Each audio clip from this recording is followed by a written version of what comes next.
UN news Hindi के साथ बातचीत करने के लिए बहुत-बहुत शुक्रिया।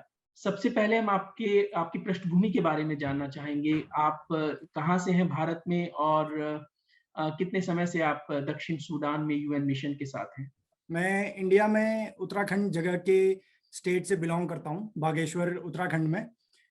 मेरा कमीशन इंडियन आर्मी में 2017 में हुआ था और उसके बाद करीब मैंने 2 साल इंडिया में ही अपनी भारतीय सेना में नौकरी की है।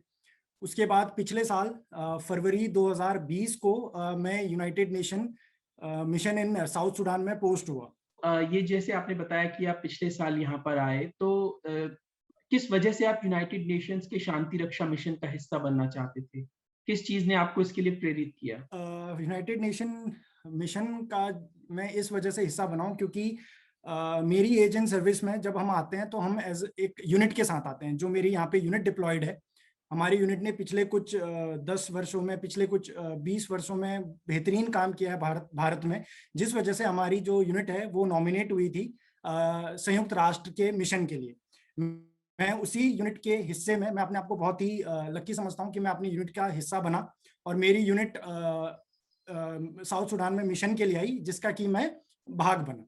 तो जैसे आपने बताया इस वक़्त आप भारतीय यूनिट के साथ हैं, तो एक आम आम दिन आपके लिए कैसा है? कौन-कौन सी आपकी ज़िम्मेदारियाँ होती हैं? अगर मैं अभी वर्तमान की बात करूं तो आज के दिन मैं यूनिट के पर्सनल मैटर्स पे डील करता हूं। पर्सनल मैटर में आप कह लीजिए कि जो भी हमारे साथ यूनिट में यहाँ पे जो हमारे साथ ट्रूप्स हैं, उनकी मूवमेंट हो गई, उनकी ट्रेनिंग हो गई, उनकी डिसिप्लिन हो गया, तो इन सारी चीज़ों की रिस्पॉन्सिबिलिटी जो पर्सनल अपॉइंटमेंट करता है यहाँ पे साउथ सूडान पे यूनाइटेड नेशन मिशन में, वो उसकी होती है। तो मैं इन सारी जिम्मेदारियों का भाग हूँ। तो जैसे दक्षिण सूडान अभी एक बदलाव के दौर से गुज़र रहा है, तो यहाँ पर भले ही आप अपनी यूनिट के साथ हैं, लेकिन रोज़मर्रा के काम में कभी-कभी थोड़ी बहुत चुनौतियाँ, मुश्किलें भी आती होंगी।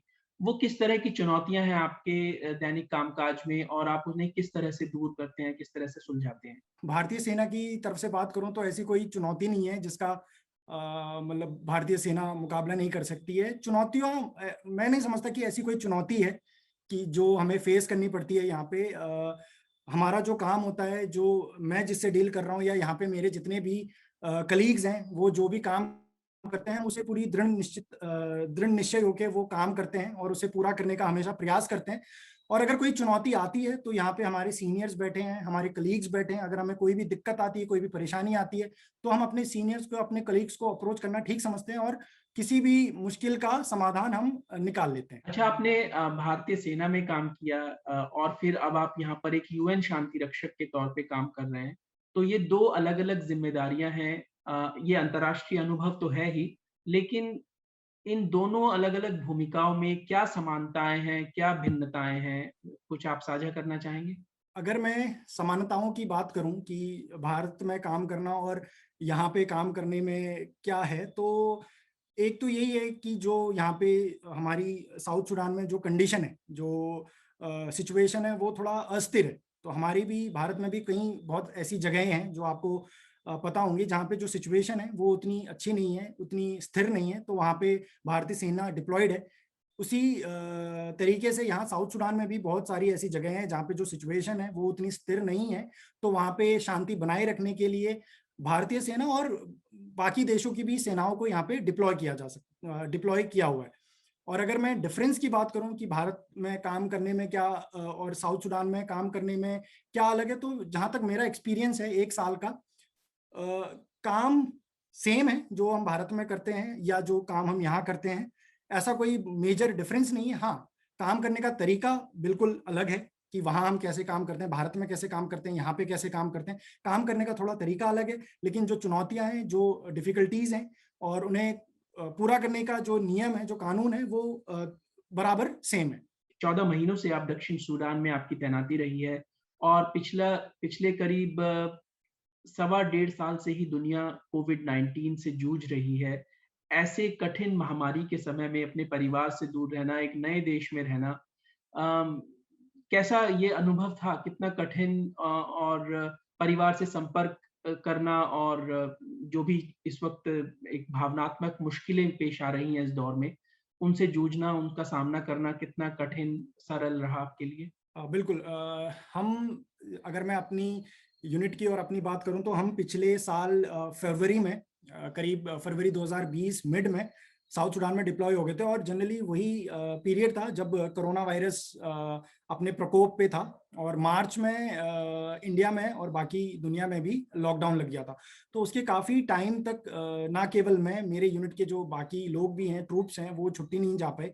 तो थोड़ा कठिन अवश्य था अपने परिवार से इतने लंबे समय तक दूर रहना। लेकिन जब हम सोचते हैं कि हमने ये वर्दी क्यों पहनी है, तो वो सब चीज़ें हम दरकिनार कर देते हैं, दूर रख देते हैं, और अपना काम हम पूरी हिम्मत से और पूरे साहस से करते हैं। और ऐसा नहीं है कि उसके बावजूद हम अपने परिवार से, अपने मित्रों से हमेशा वीडियो कॉल के थ्रू या कॉल के थ्रू जुड़े रहते हैं। और फरवरी के बाद हम पहली छुट्टी अक्टूबर नवंबर में गए थे, तो वो बहुत अच्छा टाइम था अपने थोड़ा जब हम इंडिया वापस गए थे। आप यहाँ इतने समय तक तैनात रहे, कुछ समय बाद जब आप वापस जाएँगे और यहाँ पर आपने जैसे बताया कि अन्य देशों की भी यूनिट्स आई हैं, जो काम कर रही हैं। तो बड़े विविध पृष्ठभूमि के लोगों से मिलना होता है, जो सैन्यकर्मी हैं, उनसे मिलना होता है। एक तो यही एक अनुभव है, इसके अलावा कोई ख़ास अनुभव आप जो साझा करना चाहेंगे, जो पिछले 1 साल से लंबे समय का जो आपकी जो स्मृति रहेगी? आपसे एक छोटा-सा किस्सा मैं ज़रूर शेयर करना चाहूँगा। जब हम छोटे थे, बच्चे थे, तो हम नाइल रिवर के बारे में काफ़ी पढ़ते थे। आपने भी पढ़ा होगा, जब आप सोशल स्टडीज़ पढ़ते होंगे, तो नाइल रिवर के बारे में आप पढ़ते होंगे, तो हमने भी पढ़ा था। तो जब हम साउथ सुडान आए और हम पहली यहाँ पे पेट्रोल्स होती हैं काफ़ी प्रकार की, जैसे रिवराइन पेट्रोल हो गई, एयर पेट्रोल हो गई। तो नाइल जो रिवर है, नाइल नदी है, उससे काफ़ी क्लोज़ कनेक्शन हमने यहाँ पे आके पाया। बचपन में उसे पढ़ते थे, और यहाँ पे आके हमने नाइल रिवर देखी, रिवराइन पेट्रोल की, एयर पेट्रोल की। तो ये जो रिश्ता है साउथ सुडान के साथ, यहाँ की एनवायरनमेंट के साथ, ये हम अपनी पूरी जिंदगी तक कैरी करेंगे। आप भारतीय यूनिट के साथ रहे हैं पिछले कई महीनों से और उसी के दल के साथ हैं। बहुत सारे ऐसे सैन्यकर्मी होंगे जो आने का विचार कर रहे होंगे या आगे आने वाले महीनों और सालों में शांति रक्षा मिशनों का हिस्सा बनेंगे। उनके लिए आप क्या संदेश देना चाहेंगे? आगे आने वाले समय में संयुक्त राष्ट्र का हिस्सा बनने वाले हैं, जो हमारी बाद यहाँ पे अपनी कमान संभालेंगे और यहाँ पे शांति प्रचार करेंगे। उनके लिए एक सिंपल सा संदेश है कि बहुत कम लोगों को ये मौका मिलता है कि वो दुनिया की जो शांति सिचुएशन है उसको बनाए रखें।